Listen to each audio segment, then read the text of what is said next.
அனைவருக்கும் வணக்கங்க. இன்னைக்கு விருதாச்சலம் தொகுதிக்கு வெற்றி பெற்ற பிறகு மக்களுக்கெல்லாம் நன்றி சொல்வதற்காக வந்திருக்கிறேன்.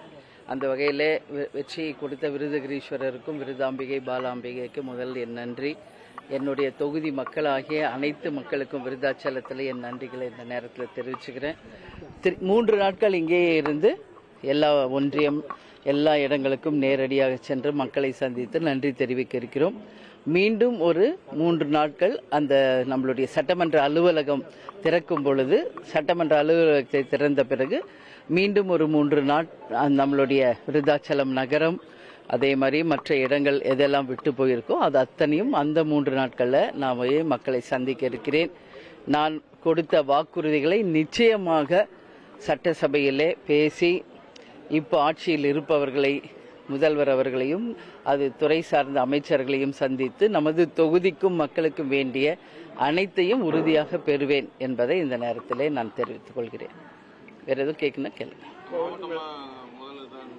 அதுதான் அதான் சொல்லியிருக்கேன். ஃபர்ஸ்ட் போயிட்டு என்னுடைய இன்னும் கன்னி பேச்சே தொடங்கலை. இப்போ வெறும் இன்ட்ரோடக்ஷன் ஸ்பீச் தான் இது வரைக்கும் போயிருக்கு. இன்னும் என்னுடைய கன்னி பேச்சு, தொகுதிக்கான பேச்சு, அது மட்டும் இல்லை, இலாக்காக்கள் தொடர்பாக வருகின்ற பொழுது உறுதியாக விருதாச்சலம் தொகுதிக்காக நான் நிச்சயம் பேசுவேன். இந்த தொகுதியை, இந்த விருதாச்சலத்தை மாவட்டமாக மாற்றுவதுதான் முதலில் என்னுடைய கோரிக்கை. எல்லாம் அது வாக்குறுதியிலையும் சொல்லியிருக்கேன். உறுதியாக நிச்சயம் அதை சட்டசபையிலும் பேசுவேன். முதல்வருடைய கவனத்திற்கும் கொண்டு சென்று மாவட்டமாக மாற்ற நிச்சயம் எல்லா விதத்திலும் நான் முயற்சி எடுப்பேன் என்பதை இந்த நேரத்தில் தெரிவித்துக் கொள்கிறேன். சந்திக்கும் போது மாற்றுத்திறனாளிகள் ரீல்ஸ் போடுறாங்கன்னு சொல்லி செக்ரட்டரியேட்ல ஒரு அதை பத்தி எனக்கு எந்த கருத்தும் கிடையாது. மக்களே இன்னைக்கு ரீல்ஸ் மோகத்திலையும் சோசியல் மீடியா மோகத்திலையும் இருக்காங்க. இது எல்லாத்துக்குமே தவறான ஒரு முன்னுதாரணம் என்பதை வருங்காலம் அவங்களுக்கு நிரூபிக்கும். ஒரு முதலமைச்சர் ஆபீஸ்லயே இது நடக்குதுன்னா இதை விட ஒரு எடுத்துக்காட்டு ஒன்றும் இருக்க முடியாது. ஸோ அதை பத்தி எனக்கு எந்த கருத்தும் இல்லை. மக்கள் புரிஞ்சுக்கிட்டா போதும், அதுதான் என்னுடைய கருத்து. ஆமா ஆமா, அவங்க கோரிக்கையை வலியுறுத்தி அவங்க வியாபாரங்கள் எப்படி பாதிக்கப்படுது ஆன்லைன் வியாபாரத்தில் என்பதற்காக அவங்க ஒரு நாள் அடையாளமாக இன்னைக்கு இன்னைக்கு கடை அடைப்பு நடத்தியிருக்காங்க. அவங்க கோரிக்கையை அவங்க வலியுறுத்துறாங்க. எது நியாயமோ அது பக்கம் நிச்சயமாக தேமுதிக நிற்கும். அதுல எந்த மாற்று கருத்துமே இல்லை. அதனால அவர்களுடைய போராட்டம் வெற்றி பெற என்னுடைய வாழ்த்துக்களை இந்த நேரத்தில் தெரிவிச்சுக்கிறேன். தமிழக வெற்றி கழகத்தில் சட்டப்பேரவைக்கு தேர்ந்தெடுக்கப்பட்ட பல எம்எல்ஏக்கள் அவங்களுடைய கல்வி தகுதி குறித்து பல சர்ச்சைகள் எழுந்தது. அதை பற்றி அது அவங்க கிட்ட தான் நீங்க கேட்கணும். அவங்களை யார் எம்எல்ஏக்களை தேர்ந்தெடுத்தாங்களோ அவங்க கட்சி கிட்ட கேட்க வேண்டிய கேள்வி என்னிடம் கேட்கிறீர்கள். இது குறித்து அந்த கட்சியினிடமும் இன்னைக்கு ஆட்சி அமைத்திருப்பவர்களிடம் தான் இந்த கேள்வியை நீங்க கேட்க வேண்டும் என்பதை நான் தெரிவித்துக் கொள்கிறேன். ஏன்னா நீங்களே சொல்றீங்க யாருன்னே தெரியலன்னு. இதுதான் இன்னைக்கு மக்கள் கருத்தா இருக்கு. வேட்பாளரே யார் என்று தெரியாத ஒரு சூழ்நிலை தமிழ்நாடு முழுக்க இருக்கிறது என்பது பரவலாக எல்லாரும் சொல்லும் செய்தி. அதனால் அது பத்தி நான் ரொம்ப விமர்சனம் சொல்ல தேவையில்லை. மக்கள் புரிந்து கொண்டால் போதும். ஆட்சியில் இருப்பவர்களிடம் கேட்க வேண்டிய கேள்விகளை எங்க கிட்ட கேட்கிறீங்க, நீங்க அவர்களிடம் கேட்கணும் சொல்லி நான் கேட்டுக்கிறேன். நீங்க சட்டமன்றத்தில் ரத்தன் பண்டிட் பற்றி கேட்ட ஒரு பத்திரிக்கை அடுத்த செகண்டே அதை நல்ல ஒரு தீர்வு கொடுத்திருக்காங்க. அதை பத்தி என்னுடைய வாழ்த்துக்களை உடனே முதல்வருக்கு நான் தெரிவிச்சிருக்கிறேன். ஒரு அரசாங்கம் நல்ல விஷயத்தை தமிழ்நாட்டுக்காக தமிழக மக்களுக்கு முன்னெடுக்குதுன்னா அதை வரவேற்கின்ற முதற் கட்சி தேமுதிக தான். அதே நேரத்தில் ஏதாவது தவறுகள் நடந்தால் எதிர்கட்சியாக அதை சுட்டிக்காட்ட வேண்டியதும் நம்மளுடைய தேமுதிகவின் கடமை. இதுதான் கேப்டன் எங்களுக்கு சொல்லி கொடுத்துட்டு போயிருக்காரு. அவர் வழியில தான் நாங்கள் சென்று கொண்டிருக்கிறோம். எனவே நிச்சயம் நிறைய வாழ்த்துக்களையும் பாராட்டுகளையும் தெரிவிச்சிருக்கேன். யாருக்கு? முதல்வருக்கு. அதை நீங்க கேள்வியா கேட்க மாட்டேங்கிறீங்க. ஏன்னா 717 மதுபான கடைகள் உடனடியா மூடி இருக்காங்க. அதே போல ஸ்கூல் பக்கத்துல, கோயில் பக்கத்துல இருக்கிற அந்த டாஸ்மாக்ஸ் க்ளோஸ் பண்ணியிருக்காங்க. அதுக்கு என்னுடைய வாழ்த்து தெரிவித்திருக்கிறேன். அதே மாதிரி சிங்கப்படை பெண்களை பாதுகாக்க உடனடியாக அறிவித்ததற்கும் நான் வரவேற்பு தெரிவிச்சிருக்கேன். மீனவர்களை மீட்டெடுக்க பாதுகாக்க அறிவிப்பு கொடுத்த முதல்வருக்கும் இந்த தமிழக அரசுக்கு என் வாழ்த்துக்களை நான் தெரிவித்திருக்கிறேன்.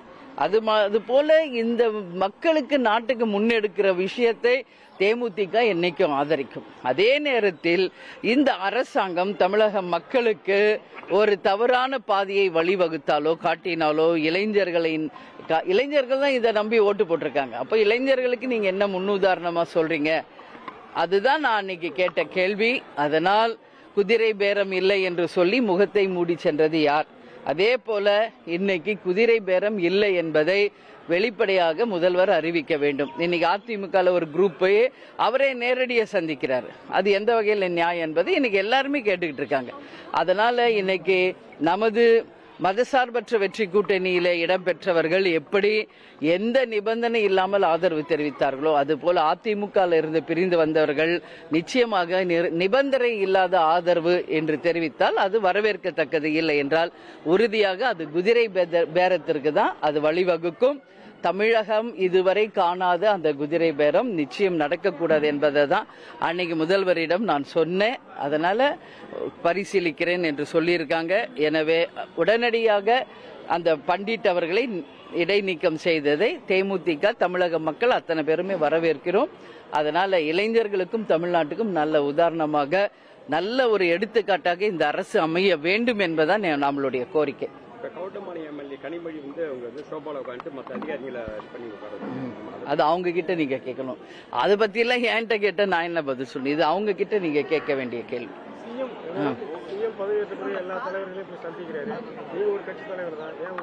அதுவும் அவங்க கிட்ட கேட்க வேண்டிய கேள்வி. ஏன் கேப்டனுக்கு கோயிலுக்கு அவர் வரல, நீங்க என்கிட்ட கேள்வி கேட்கறீங்க? இதுக்கு பதில் சொல்ல வேண்டியது நான் கிடையாது, உரியவர்கள் தான் அதற்கான பதில் சொல்லணும். நீங்க அவங்க கிட்ட கேளுங்க இந்த கேள்வி.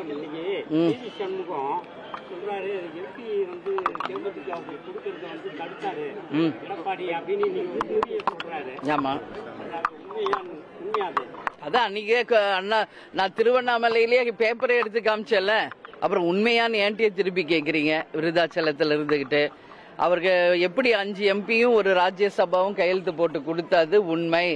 அதைத்தான் அன்னைக்கு திருவண்ணாமலையில நான் அந்த பேப்பரை எடுத்து பத்திரிகையாளரிடம் காமிச்சேன். அதனால அவர் யாரோ சொல்றதுக்கு நான் பதில் சொல்ல முடியாது என்று அவர் சொன்ன பதில் யாருக்குமே உகந்ததாக இல்லை. அதை தான் சி.வி. சண்முகம் அவர்கள் சொல்றாங்க. அவர் சொல்றது 100க்கு 100 உண்மை. பெட்ரோல் டீசல் விலை உயர்வுக்கு நம்ம கண்டனம் தெரிவிச்சிருக்கிறோம். இது ஒரு மிகப்பெரிய ஒரு ஆபத்தான ஒரு சூழ்நிலைக்கு நம்ம நாட்டை கொண்டு போயிருது. நிச்சயமாக நான் சொல்றேன், மிகப்பெரிய ஒரு பொருளாதாரம் மிகப்பெரிய சீரழிவும் எதிர்காலத்தில் மிகப்பெரிய ஒரு மீண்டும் ஒரு லாக்டவுன் வர்றது கூட வாய்ப்பு இருக்குதுன்னு சொல்றாங்க.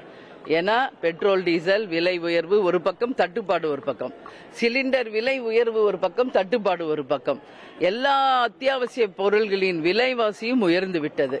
கரண்ட்டும் இல்லை. இன்னைக்கு இது போன்ற பல்வேறு பிரச்சனைகள் இருக்கு. உடனடியாக மத்திய மாநில அரசுகள் இதுல கவனம் செலுத்தி தட்டுப்பாட்டையும் நீக்கணும், விலைவாசியும் குறைக்கணும். நான் முதல் நாளே அறிக்கை கொடுத்திருக்கிறேன். இல்லை என்றால் மீண்டும் ஒரு லாக்டவுன் வந்தாலும் ஆச்சரியப்படுவதற்கில்லை. அதை நம் தமிழ்நாடோ தமிழக மக்களோ தாங்கக்கூடிய அளவில் இன்னைக்கு பொருளாதாரமும் நம்மளிடம் இல்லை. இதுதான் உண்மை. 10 லட்சம் கோடி கடன் என்று இன்னைக்கு முதல்வர் சொல்றாரு. அதனால இதையெல்லாம் சரி செய்து அவரை நம்பி வாக்களித்த அத்தனை கோடி மக்களுக்கும் அவர் நல்ல ஆட்சியை தரணும்னு சொல்லி நான் கேட்டுக்கிறேன்.